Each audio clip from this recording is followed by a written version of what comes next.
Hello and welcome to Starcast from Planet Waves. Today's edition is for Thursday, January 23rd, accompanying the February monthly horoscope and also my new article called The Grand Distraction and the Dark Design. This is an article looking at the events of the first few days of the new presidential administration in the United States. If you've been following this, it's been somewhat extraordinary with somewhere between 100 and 200, according to news reports, 100 and 200 executive orders written by Trump, doing everything from changing the name of the Gulf of Mexico to the Gulf of America, to withdrawing from the World Health Organization and great diversity of other things, which I outline. The point of my article is that all of this is a distraction from the actual agenda of the people behind the Trump administration, which is always where you have to look. It's never the front man. It's never the person whose face you see on television. Although it looks as if some of the people behind Trump are more and more prominent. For example, Elon Musk.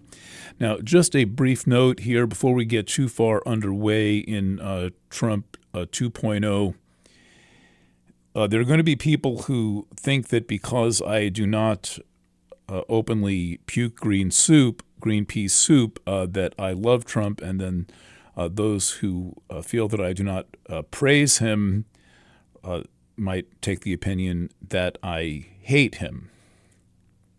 I would encourage you not to hold any of these views as true. My role as a journalist is to maintain my objectivity. I believe that such a thing exists. I have a definition of it. But that means an impartiality, and it also means that I have a responsibility to look beyond appearances.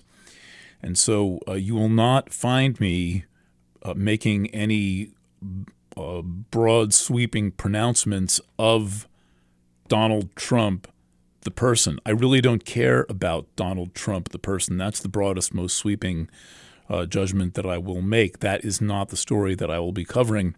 And I introduced the story that I will be covering, introduced it on Monday morning, right ahead of the inaugural ceremony, where I explain and then explain again in tonight's article that there is really only one issue that will be up for grabs over the next 4 years, and has nothing to do with the border or immigration or gangs or anything like that. It is about the digital ID. The Trump administration is and was the first time around, and I believe will be the second time around. It is plainly obvious from the people who are being gathered around this person, in addition to what we know from history and also from a repeated, careful reading of the chart. This administration is about advancing the power of artificial intelligence technology and creating a total information awareness, total surveillance state. This includes hooking up all of every person's medical records, vaccination records, bank account information, the ability to travel, the ability to spend money, the potential for biosecurity zones being created, and basically a Black Mirror-like situation where the attempt will be made to use the internet to hem and corral everyone into a very narrow, nearly totally controlled space. And if you're paying attention, you may have noticed that over the past 5 or 6 years, the mesh has been tightening steadily. I don't know what you do, but nearly everything that my business does has to be done online, and we are constantly engaged in security vetting on a daily basis. We have a security book 4 inches thick for a company that has the primary product of a horoscope column, I dread to think what it is for more complicated companies. And so the mesh is already pretty tight. And what we saw in 2020, whatever you may think about the claim of some kind of external medical situation just happening to befall society, the net effect was to drive everyone and everything nearly or totally or mostly onto the internet. Everything was sucked up onto the internet, including dining out, which became Uber Eats and Grubhub, basically everything except like taking a bath became a digital experience. Plus, the goal is to have your heater and your water heater and your stove and your rice cooker and your blender all having IP addresses, and ultimately you having an IP address. So please be aware that as far as I'm concerned, and I make my own decisions about what I cover and my editorial policy, this is the story that I will be covering, and it is a continuation of my coverage of the coronavirus operation from 2019, 20, and 21. Okay, moving into the astrology a bit, there are a number of distinct events that are happening in January and February 2025, but the first one, which really is kind of a January event, is the new moon in the sign Aquarius. This is the beginning of the Chinese Year of the Snake, a very creatively adventurous year. This is in the style of the element wood, so that mellows out everything, really. Wood is a pretty chill element in the 5-element system. And so kind of like the wood dragon that we just experienced, let's say the wood dragon is not the fire dragon and not the metal dragon. They're very different things. And the wood snake is not the other kinds of snakes. And so I think the last time we had the wood snake year was in 1965. And that is very exciting. That was a very creative year. It was also a socially adventurous year, really perhaps the best year of the 1960s in terms of beautiful and creative things happening, and there being a little bit less of the tragic, except, of course, for the Vietnam War. So the Year of the Snake begins on January 29th, and let me just get the day of the week for that. The 29th is Wednesday, and I'm not sure if the new year is counted as the day of the new moon or the day after the new moon. I think I got that wrong last year, but I will leave that to the Chinese astrologers and lore makers to add a comment if you'd like to do that of when the Lunar New Year is actually celebrated. And by the way, there are more people who celebrate the Lunar New Year than any other form of it, because this is basically throughout Asia, and Asia is big throughout Asia except for India.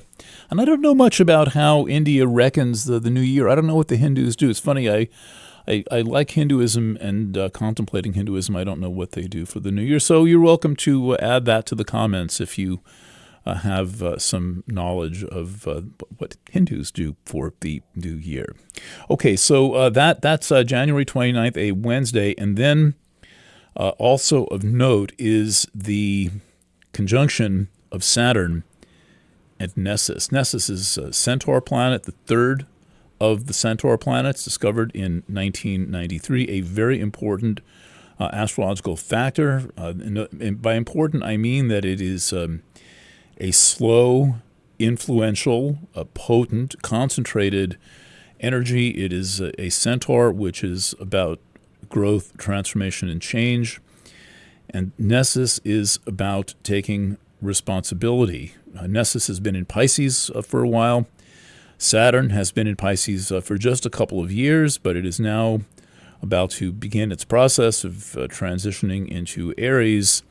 And so it's going to cover the remaining 13 degrees of Pisces very quickly and land in Aries in the early spring. However, before it does that, on the 7th of Feb, that is a Friday, there will be a conjunction of Saturn and Nessus. Now, this is some kind of an accountability drama.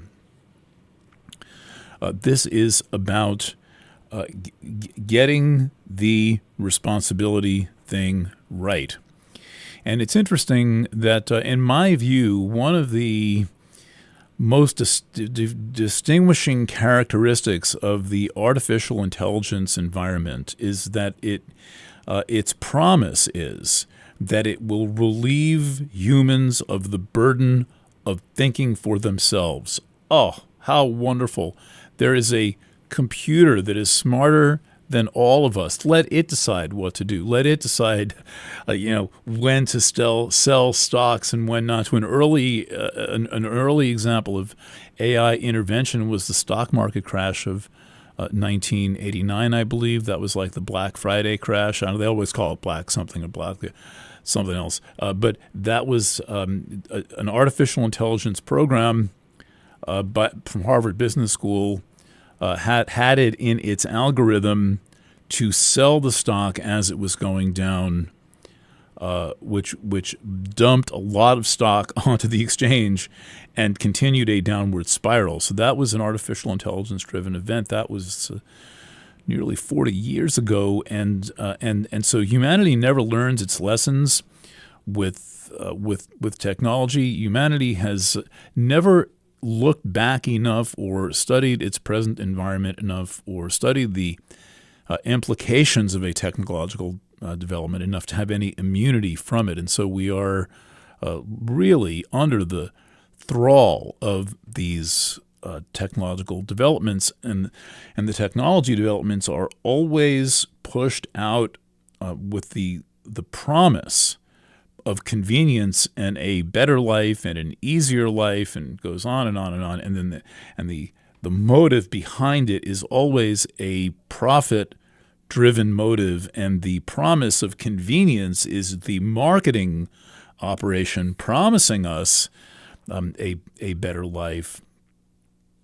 And it would seem that with all of these labor-saving devices and time-saving devices, ultimately, maybe humanity is more productive. We could stick that in a lot of quotes, but at the same time, our lives are not any easier.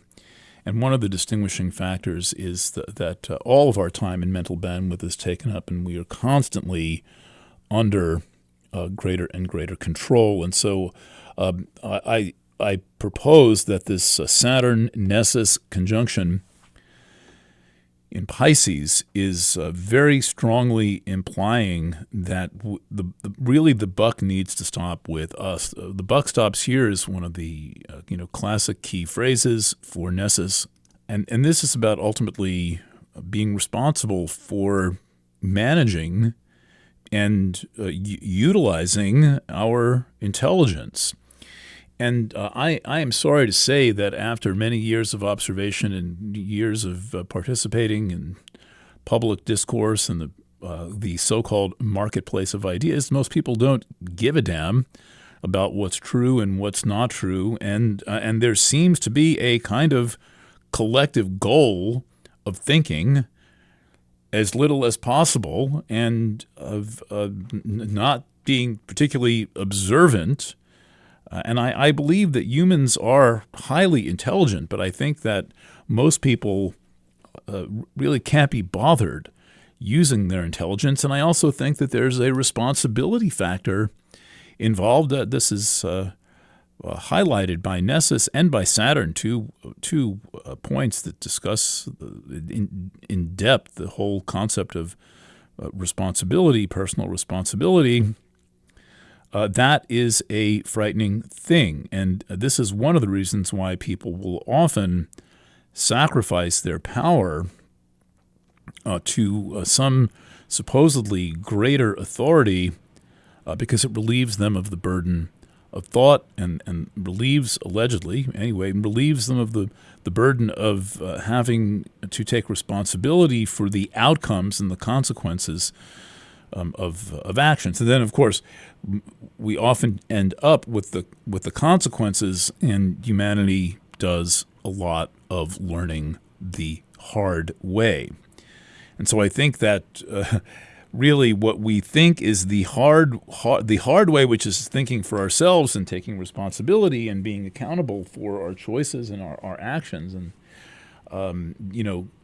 dealing with the consequences is actually a much easier way than just letting it all go down, letting it all happen to us. And for someone like me who likes to think and who likes to probe deeply into things and who's willing to be proven wrong, I think there's another element there of kind of a false pride and pretentiousness of people not wanting to be wrong and not being open to other possibilities. And what I notice in digital culture, and as it translates back through into physical culture, the meat space, the physical world, is there's quite a lot of cocksure thinking. People who are absolutely certain that they are right, when it turns out if you probe them, they don't have a clue what is going on. I was recently courted to take up the story of, which in some ways could translate to the cause of, a certain individual in Germany who's been accused of all kinds of financial fraud and betraying the public trust. And this person touted herself as a very sensitive person who knew when people were lying, and I said, I have a question. She's, supposedly an expert on the topic. I said, tell me about the bag of gold, the big bag of gold, I think worth 2 million or €1 million. No information about that. And so I would caution both being cocksure and also falling for people who just act like they know everything. I think that to question is pretty much always appropriate, and I don't mean question as a means of being contrarian or disruptive, but to allow your childlike curiosity to stay close to the surface of your psyche, of your being, and ask the obvious questions. Nearly all of what you see me accomplishing as a journalist comes from asking obvious questions, and I know I do more than that. I consider many subtleties of things, but really the first tool that I have is being able to formulate a straightforward question and to evaluate people who claim to be experts based on how they respond to a simple and straightforward question. And so that is a tool that you can use. It is easy to use. You might think it takes a whole bunch of chutzpah. No, it doesn't. Kids don't have chutzpah. Kids just want to know about the world, and most of them trust the adults around them to be able to provide, to provide some relevant and salient facts. And in my family, my mom was the one who was willing to say, I don't know, let's make some phone calls. And my dad, who ended up in the nuclear power industry, was the one who always thought he was an expert when he plainly was not one. So there's a bit about the Saturn conjunction to Nessus in Pisces. This is a one-off. The last time it happened was 1973, so maybe that rings a bell. Saturn and Nessus were both in Gemini at the time. A great many of us born in the 1960s, pretty much I think all of us born in the 1960s and into the 1950s have Nessus in Gemini. And Nessus worth a a whole discussion of its own, as is a kind of a rendition of the mythology of the first three centaurs: Chiron, 1977, Pholus, 1992, and Nessus, 1993. Okay, speaking of Chiron and speaking of centaurs, one of the big events, especially from the standpoint of kind of mainstream astrology,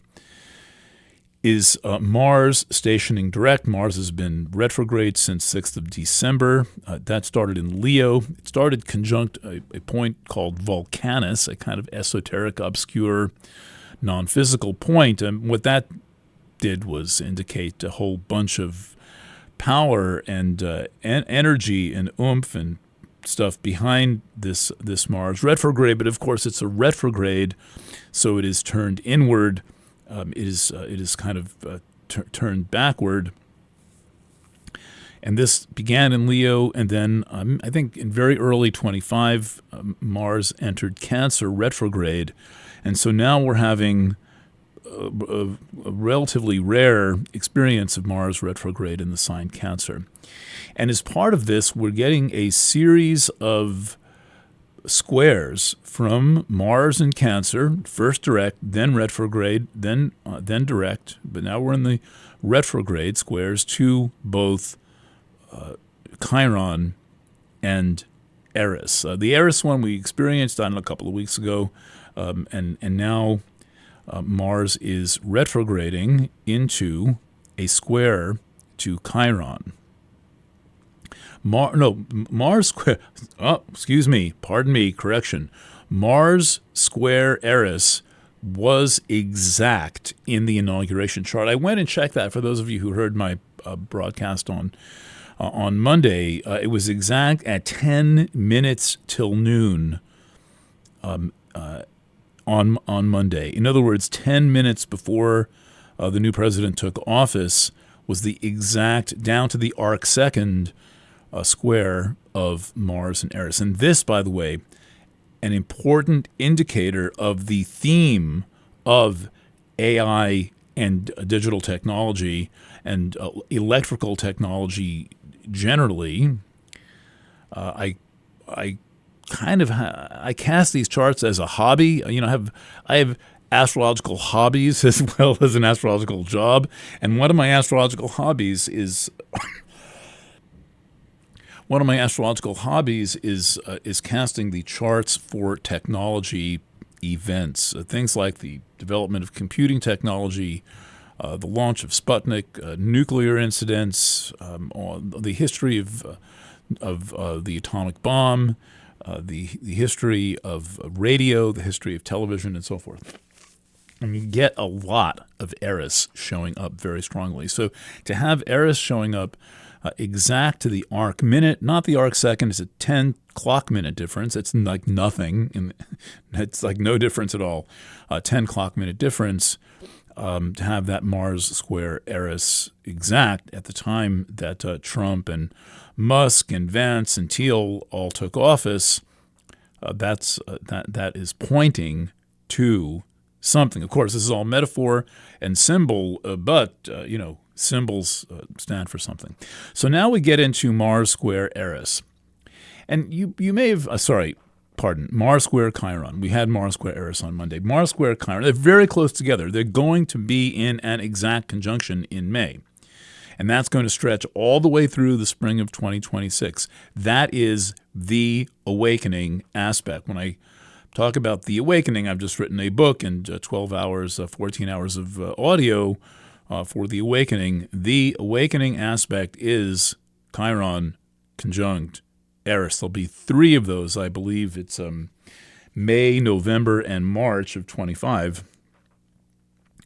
So Mars retrograde in Cancer is stirring up this aspect, this forthcoming but still very close and still in effect, because these things, we're often ahead of our transits.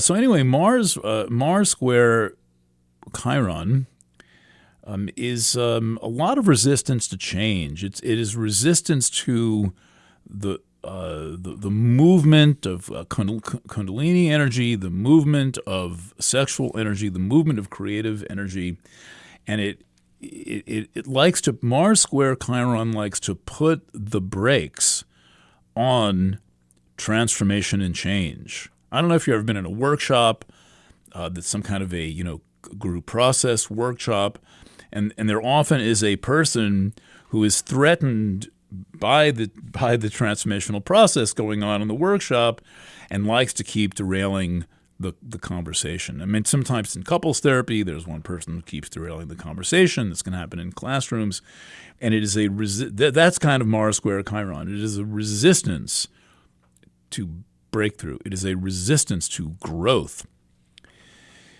It is this aspect is like how a lot of people feel about going to the dentist, but it might not be the dentist. It might be an art project of some kind. It might be accepting an idea. It might be putting together the information that you have and being able to draw a reasonable conclusion, but the reasonable conclusion would lead to breakthroughs. It would lead to, waking up in a certain way. And so Mars square Chiron is resistant to waking up.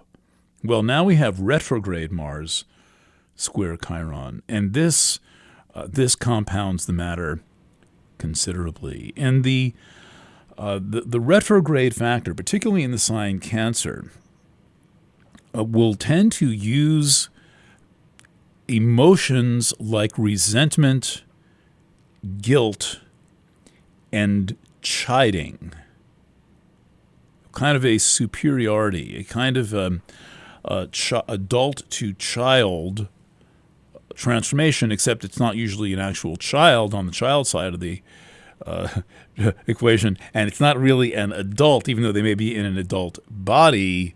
The chiding of someone for a view that they have, or for something that they're contemplating, and so not only is there internal resistance to one's emotions with Mars retrograde in Cancer, ramped up by the square to Chiron, but also this can be projected outward. These squares are very tense, and the energy of the square, particularly when it's one like this is well, the word that comes to mind is obnoxious. I mean, it is, but not necessarily intentionally so. And you may be receiving the brunt of people's aggression. Aggression, by the way, being a response to the disembodiment of the digital environment, because as I said a number of times, the aggression is a false means of finding out who you are. It is a faux self-discovery, and in some ways it is a probe. You attack someone and see what they do, and maybe you feel really alive, and maybe you attack the wrong person and they either rip you apart or throw a punch at you, and you're like, "Wow, I really exist. I just got into this conflict."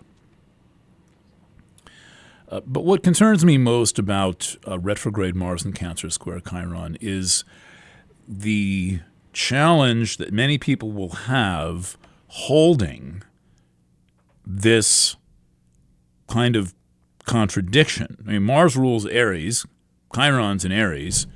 Mars wants to go. Mars wants to get it, do it, experience it, feel it. And retrograde in Cancer, there's a lot of resistance to that. I would say we've cock blocking. That's one that comes up. Like, you've known people where, like, every time you try to get a date, this person shows up and somehow manages to screw it up, and then maybe, hopefully, by the time you're 50, you learn how to get these people out of your life. And some very enlightened people figure it out at age 15. But there's a cock-blocking quality to this Mars square Chiron retrograde in Cancer. It's a very special set of circumstances. You'd really have to look long and far before you found another one of these. And you might not find one for hundreds of years.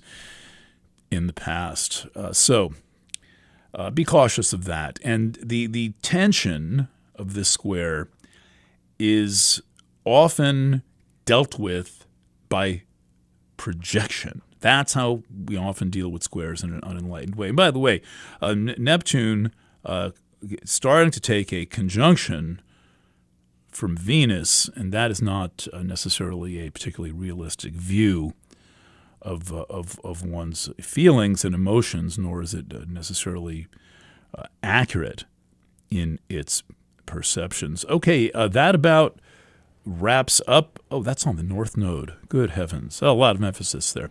That wraps up this edition of StarCast.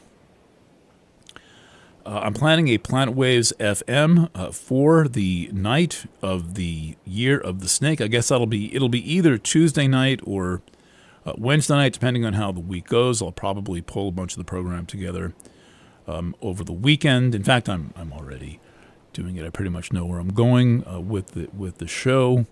For those of you listening on the off-campus channels, you may find me, Eric Francis, and Planet Waves at planetwaves.net. That is our homepage. The Astrology Boutique, astrology.boutique, is where you can find all of my fine products and subscription options.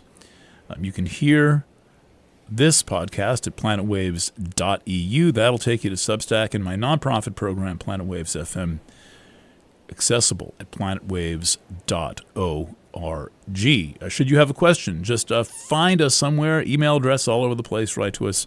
We're happy to help, happy to answer questions, and we always take care of people who don't have enough money to pay full price for our products and services. We are here in service, and so we do everything we can to fulfill that purpose. That is why Planet Waves people and myself are so accessible. Thank you to my paying subscribers, clients, and contributors and supporters. You make it possible for me to actually show up here many times a week and present this information to you. Now signing off from Kingston, New York at 1:10 p.m. Lots of love, and bye for now.